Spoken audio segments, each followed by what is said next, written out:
Hasan.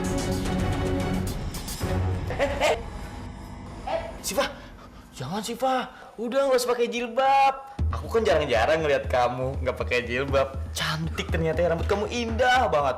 Oh, lagian kita berdua ini di sini nggak ada yang tahu. Jarang-jarang Siva. Nih kalau pakai kerudung sih, aku sering ngeliat. Asik. Bukan muhrim, Hasan. Deh, bukan muhrim terus Siva. Siva, aku kan calon suami kamu, ingat gak? Baru calon kan, bukan suami. Sini nggak? Sini. Ih, aku panggil Bang Abu nih. Iya. Nih. Sini. Kasian. Aduh. Siva, hati-hati dong pasang jilbabnya. Bikin celaka orang. Lagian kamu ngapain sih kesini? Nggak pakai salam lagi. Muslim nggak?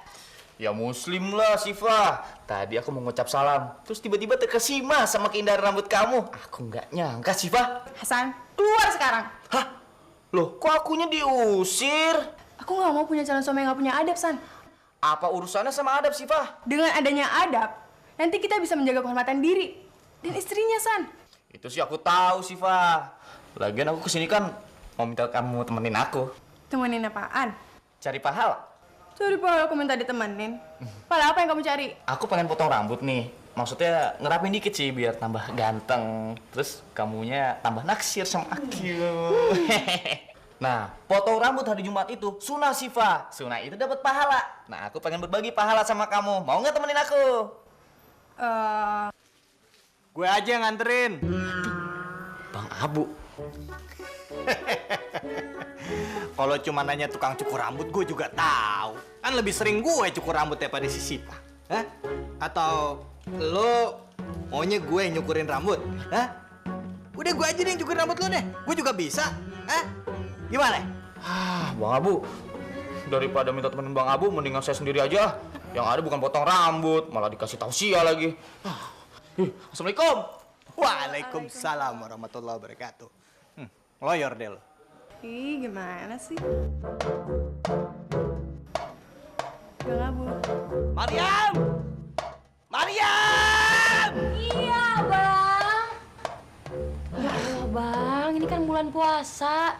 Kalau Abang teriak-teriakan kayak gitu, berarti Abang sama aja kayak setan. Nah, itu dia. Aneh lagi dideketin sama setan. Dari awal puasa sampai sekarang, puasa aneh nggak pernah full.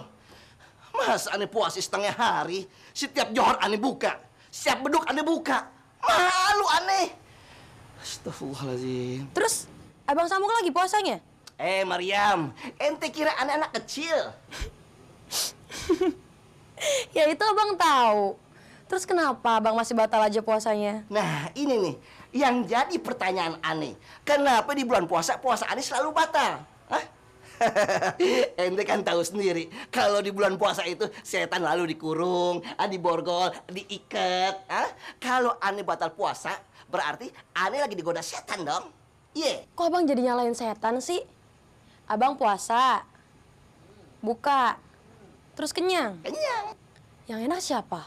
Yang enak jelas abang. Kalau gitu jelas Abang yang salah. Hah? Ente nyalain aneh. Astagfirullah Maryam. Otak ente udah dipengaruhi sama setan ya.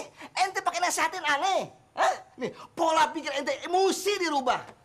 Maryam, ente nih sebagai wanita ya, jangan suka nasihatin suami. Hah? Paham ente? Ngerti ente? Mudeng. Mudeng aja dah ya. Hah?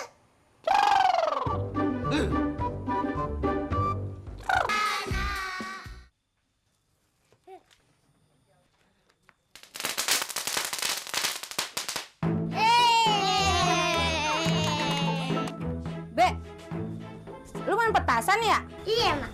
Ya ampun, Be. Kalau orang punya sakit jantungan bagaimana? Hehe, paling mati, Mak. Waduh. Bocah parah banget jawabannya. Nggak boleh, dosa ganggu orang. No, lihat no di TV-TV. Kebakaran akibat apa? Gara-gara petasan. Berarti yang bakar petasan kan, Mak? Bukan yang main petasan. Ya kan lu yang bakar petasannya. Itu baru api dunia ya, Mak. Belum api akhirat. Bagus tuh kalau lu tahu. Be, Api mah kalau kecil bisa jadi sahabat, bisa nerangin kita tuh kalau mati lampu. Tapi kalau udah gede tuh apinya, yah, yang ada bisa jadi nangis. Tuh sih kebakaran, Mak. Jadi tanya. Tawa aja. Ya udah, besok-besok lu jangan lagi pada main petasan ya. Iya, Mak. Iya, Mak. Awas ya, kalau Mak lihat lagi pada main petasan. Ya.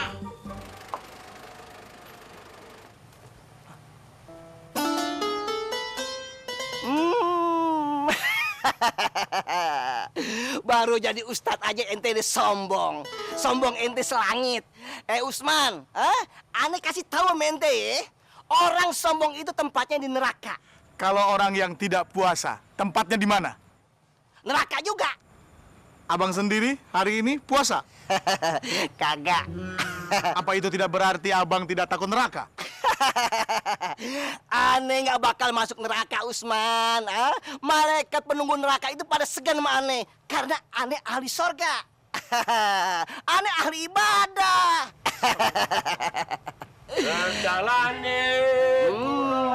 Guru kesenian datang. Kudu andap asor, wani ngalah dur wekasane. Kenapa sampean tidak tanya kepada Maruk? Kenapa Allah menciptakan neraka? Bang Maruk, Kitejo atau Romo Tejo. Al-jannatu haqqun wan naru haqqun. Adkhalahullahul jannata alaihi minal amali. Neraka Allah ciptakan, surga Allah ciptakan. Kedua-duanya keberadaannya hak adanya. Maka tidak perlu lagi kita ragukan, malah wajib kita meyakini akan adanya. Dan Allah akan mempersilahkan manusia masuk ke dalam surganya sesuai dengan kehendak Allah bagi mereka-mereka abdi-abdi Allah yang mau bersujud kepadanya. Dan neraka Allah ciptakan buat mereka-mereka yang tidak taat kepada Allah Tuhannya.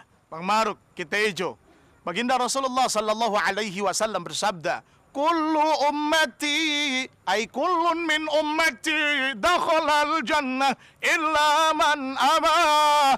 Setiap dari umatku mereka akan masuk surga kecuali mereka yang tidak mau.